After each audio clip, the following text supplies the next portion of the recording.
और अगर Donald Trump भी उसकी क्रेडिबिलिटी बढ़ाना चाहें कि पाकिस्तान ने अंडरग्राउंड न्यूक्लियर टेस्ट किए हैं और हम भी करेंगे, तो करिए ना साहब, हम भी करेंगे, हम भी हाइड्रोजन बॉम्ब चलाएंगे।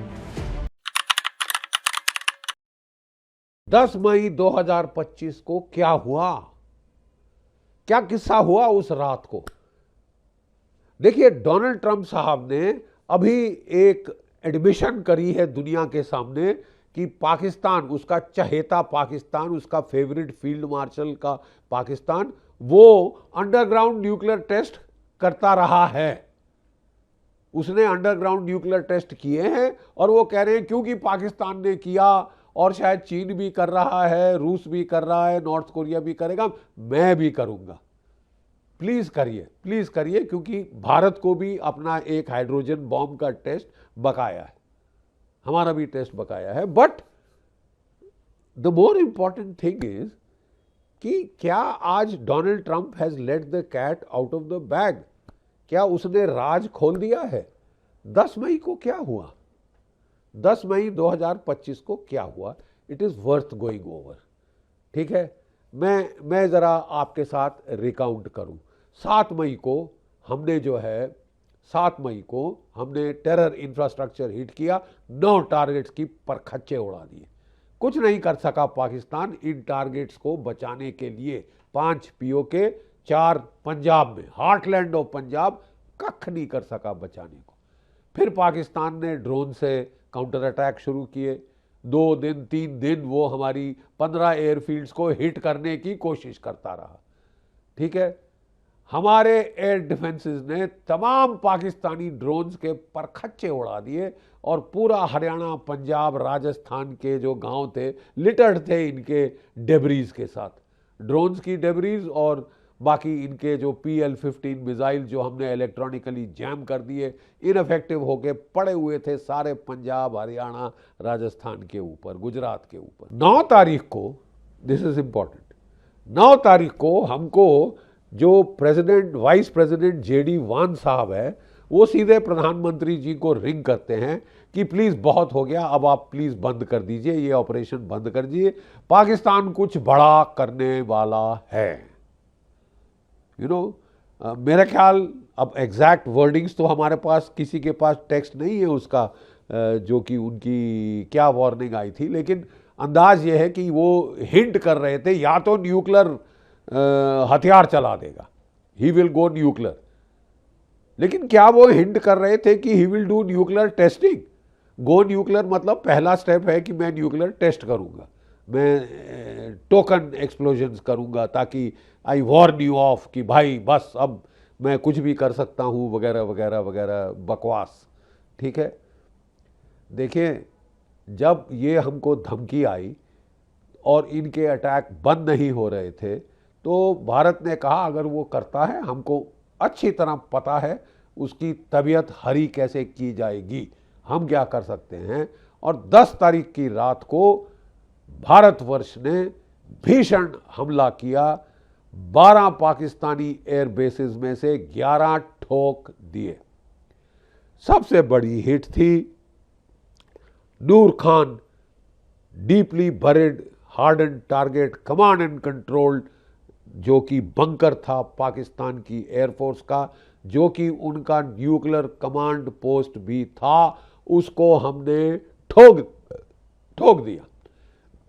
देखिए, ये जो कमांड पोस्ट था, ये बनाया था अमेरिका की जनरल इलेक्ट्रिक कंपनी ने $550 बिलियन की लागत पे। 5 मीटर की चद्दर थी उसके ऊपर साहब, स्टील, सीमेंट, कंक्रीट की। डायरेक्ट न्यूक्लियर बॉम्ब भी उसको ब्लो अप नहीं कर सकता था।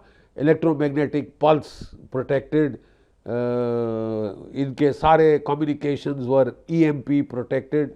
ठीक है, और हमने इसको ठोक दिया। कैसे ठोका? एक 45 सेंटीमीटर बाय 45 सेंटीमीटर का इतना बड़ा साहब, उसके अंदर एक एयर कंडीशनिंग वेंट थी, जो कि गंदी हवा बाहर निकालता था, ताजी हवा अंदर जाती थी। ये हमारे सैटेलाइट्स ने पिकअप कर लिया था साहब, और हमने इसको हिट किया अपने ब्रह्मोस से, जो इस एयर वेंट के थ्रू होके अंदर जाके फटा और खल्लास कर दिया। सारी सैटेलाइट कम्युनिकेशन, सारे कंप्यूटर, सारे कंसोल और जो भी वहाँ पे टॉप ऑफ द लाइन उनके स्पेशलिस्ट टेक्नीशियन अफसर वगैरह बैठे थे, मारे गए बेमौत। अगले दिन पाकिस्तान ने सिर्फ डोजर चला के गाड़ दिया सबको, निकाला भी नहीं कि मैं पकड़ा जाऊंगा सैटेलाइट से। ठीक है। दूसरा कमांड पोस्ट हमने हिट किया इनका मुरीद का। ठीक है साहब, इनके ड्रोन आसमान में से गिरने लगे। नूर खान हिट हो गया, कमांड एंड कंट्रोल एयरफोर्स का खलास हो गया। इनकी एयरफोर्स उड़ नहीं सकी, जो उड़ी उसको हमारे S-400 ने पाकिस्तान के ऊपर ठोक दिया। 5 फाइटर जहाज ठोके, एक एवैक ठोका 316 किलोमीटर पे। उन्होंने उड़ना बंद कर दिया साहब। ठीक है। और फिर हमने 4 इनके एयर बेसिस ठोके, मुख्तलिफ एयर बेसिस, सरगोदा, रहीम यार खान, जकोबाबाद, रफीकी। यहां पे उनके वो फाइटर बॉम्बर थे F-16, JF-17, मिराज, जो कि न्यूक्लियर बॉम्ब कैरी कर सकते हैं। ठीक है साहब, हमने ठोक दिए। जो सरगोदा की रनवे थी उसमें 2 बड़े 80 फुट के क्रेटर किए। जो रहीम यार खान की रनवे उसमें 80-80 फुट के क्रेटर किए। वो कोई 10 दिन पहले तक तो रिपेयर भी नहीं हुई थी साहब। ठीक है साहब। हमने हैंगर हिट किए बोलारी में और जकोबाबाद में। जकोबाबाद के हैंगर के नीचे 8 से 12 F-16 थे। बोलारी में 4 F-16 और एक एवैक था। गए, धुएं उड़ा दिए। ठीक है साहब, इन एडिशन टू जो हमने एयर से शूट डाउन किए। तो पाकिस्तान तो साहब टोटल पैनिक में था। रात के 11:30 बजे 10 मई 2025 पाकिस्तान पैनिक की स्थिति में था। उसकी एयरफोर्स उड़ ही नहीं पा रही थी, इट वॉज ग्राउंडेड। तो पाकिस्तान ने कहा कि साहब एकमात्र चारा है, अपने मिसाइल फायर करो भारत की तरफ। और उसने जो है एक शाहीन 2 और 2 फतेह 2 मिसाइल, यानी 3 टोटल मिसाइल पाकिस्तान ने फायर किए रात 11:30 बजे 10 मई 2025। अब जैसे ही उड़े, हमारे रडार्स जो S-400 के, हमारे सैटेलाइट सब ने पिकअप कर लिया और पता चला कि 2 मिसाइल दिल्ली की तरफ आ रहे हैं, एक अमृतसर हरमंदर साहब की तरफ जा रहा है। तो साहब उस वक्त भारत के पास कोई तौर तरीका नहीं था ये जानने का कि इन मिसाइल्स पे न्यूक्लियर वॉरहेड है या कन्वेंशनल वॉरहेड है। कैसे पता चलता? जब फटता। That would have been too late. Delhi के ऊपर nuclear hit would have been too bloody late. Bharat ने अपना एयर डिफेंस सिस्टम एक्टिवेट किया। हमारे S-400 और बराक ने तीनों के तीनों मिसाइल 100% शूट डाउन रेट उड़ा दिए और उनके टुकड़े गिरे साहब सिरसा के ऊपर।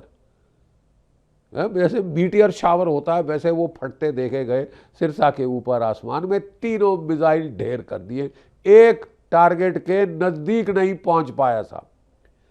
लेकिन साहब ये भी काफी नहीं था। अगर भारत को, क्योंकि हमको वार्निंग दी गई थी कि पाकिस्तान कुछ बड़ा करने वाला है, न्यूक्लियर बॉम्ब चला सकता है, तो साहब हमने कहा no chance to be taken और हमने किराना को हिट कर दिया। किराना को हिट के 2 उस वक्त अटकलें लगाई जा रही थी। एक कि हमने किराना के बाहर जो केव एंट्रेंस है उस पर जो इलेक्ट्रिक मोटर है जो स्टील के डोर खोलती है उसको हिट करके बर्बाद कर दिया है। दूसरी अटकल थी कि नहीं साहब, हमने 2 ब्रह्मोस फायर किए इन टैंडम। पहला स्टील के डोर के थ्रू गया, दूसरा अंदर जाके वो कुक ऑफ हुआ है और वॉरहेड्स को कुक ऑफ कर दिया है। तभी रिश्तर स्केल पे एनॉमलस सेस्मिक एक्टिविटी रिकॉर्ड की गई। किराना में 4.1 ऑन द रिश्तर स्केल और जो चगाई हिल्स है वहाँ 5.1 on the Richter scale, 4.7 5.1 sorry on the Richter scale. ये रेडियो एक्टिविटी का रिकॉर्ड वहाँ पे आया। वो रात को पूरी दुनिया ने पिकअप किया। तो ये क्या था? अब जो डोनाल्ड ट्रंप साहब ने पर्दाफाश किया है, क्या पाकिस्तान ने 10 मई की रात को सब क्रिटिकल डायग्नोस्टिक न्यूक्लियर टेस्ट किए थे जिससे कि ये सेस्मिक एक्टिविटी इतनी ज्यादा हुई? याद रहे कि ये काफी देर से करता रहा है, 1998 के पहले भी 1990 तक ये चगाई हिल्स के नीचे और किराना हिल्स के टनल्स में subcritical nuclear test, diagnostic test करता रहा है। तो क्या पाकिस्तान ने ये सब क्रिटिकल टेस्ट किए ताकि उससे सेइस्मिक एक्टिविटी हो? और उसने अमेरिका को बता दिया कि साहब हमने तो अंडरग्राउंड टेस्ट कर दिए हैं साहब, तो भारत को बोल दो कि आगे ना बढ़े, ये बंद करे ये हवाई हमले, हमारी कमर टूट चुकी है, अब हमारे पास न्यूक्लियर जाने के सिवाय और कोई चारा नहीं है, और हम जो है ये सब क्रिटिकल टेस्ट कर रहे हैं वार्निंग के तौर पे। क्या ये था वॉन्स की वार्निंग? क्या ये है जो डोनाल्ड ट्रंप कह रहे हैं कि पाकिस्तान सब क्रिटिकल टेस्ट करता आया है? पाकिस्तान सब क्रिटिकल टेस्ट करता आया है, करता रहा है। ये डोनाल्ड ट्रंप साहब ने पर्दाफाश किया। ठीक है साहब। देखिए साहब, पाकिस्तान की nuclear bluff has been called. एक लेसन ऑपरेशन सिंदूर का वो ये है कि in the third nuclear age, modern nuclear age में, जो कि हमारे रेवोल्यूशन इन मिलिट्री अफेयर्स हुई है एयर डिफेंसेस में, वो इतनी घातक है कि एक मॉडरेटली आर्म्ड न्यूक्लियर आर्सेनल को वो रोक सकती, चेकमेट कर सकती। ये भारत की एयर डिफेंसेस ने दिखा दिया है दुनिया को। 3 मिसाइल फायर, 3 के 3 shot down, all 3 shot down. एक और अटकल है कि 8 भी हुए थे, जो भी हुए थे एक टारगेट के आसपास, क्या 100 मील तक नहीं पहुंच सका था। ठीक है, तो एक तो ये है। फिर भारत ने दिखाया कि हम केवल डिफेंसिव एबिलिटी पर मुनस्सर नहीं है, हम ऑफेंसिव एक्शन भी कर सकते हैं। जो वॉरहेड्स हैं उनको चगाई और किराना में ही डिस्ट्रॉय कर सकते हैं। एक नहीं चला पाओगे मियाँ। ठीक है, अगर सोचा भी, don't even think about it, तुम्हारा सर्वनाश हो जाएगा। Don't even think about it.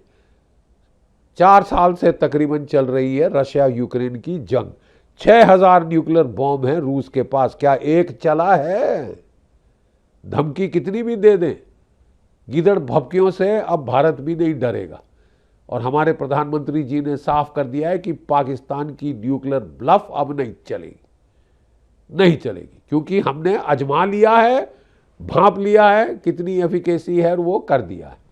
और अगर आपने सब क्रिटिकल न्यूक्लियर टेस्ट किए, और आज डोनाल्ड ट्रंप कह रहे हैं कि क्योंकि पाकिस्तान कर रहा है, नॉर्थ कोरिया भी कर रहा है, चीन भी कर रहा है, रूस भी कर रहा है, हम भी करेंगे। अगर अमेरिका न्यूक्लियर टेस्टिंग शुरू करता है, कॉम्प्रिहेंसिव टेस्ट बैन ट्रीटी, तो खलास। ठीक है साहब। साहब भारत खुश होगा। हम 1998 में अपना हाइड्रोजन बॉम्ब टेस्ट करना चाहते थे, नहीं कर सके। हमको भी बड़ी लालसा है कि एक मौका मिल जाए तो हम अपना हाइड्रोजन बॉम्ब टेस्ट कर लेंगे, और वो संकेत पूरी दुनिया सुनेगी साहब, ना केवल पाकिस्तान। अमेरिका, चीन, रूस, पाकिस्तान, नॉर्थ कोरिया वगैरह वगैरह वगैरह, ये सब को क्लियर हो जाएगा कि भारत के पास हाइड्रोजन बॉम्ब है। हम डेमोन्स्ट्रेट करके दिखाना चाहते हैं। अगर अमेरिका रास्ता खोल रहा है और कह रहा है कि पाकिस्तान ने रास्ता खोला है, तो so much the better, we don't mind. लेकिन अगर पाकिस्तान सोचता है कि subcritical diagnostic nuclear test छुटमुट के पुट्टे ये अब अंडरग्राउंड फोड़ के भारत को डरा सकता है, गो टेक अ वॉक, नहा के आओ, अपना सर साफ करो। ठीक है, तुम्हारी nuclear bluff has been decisively called, आप कुछ नहीं कर सकते। लेकिन ये एक नया रेवलेशन है, और हमारा जो अंदाज है मुझे लगता है सही है। अभी तक हम गेस कर रहे थे कि ये जो सेस्मिक एक्टिविटी 10 मई को हो रही थी रात को, जो रिकॉर्ड की गई है दुनिया भर, ये क्या थी?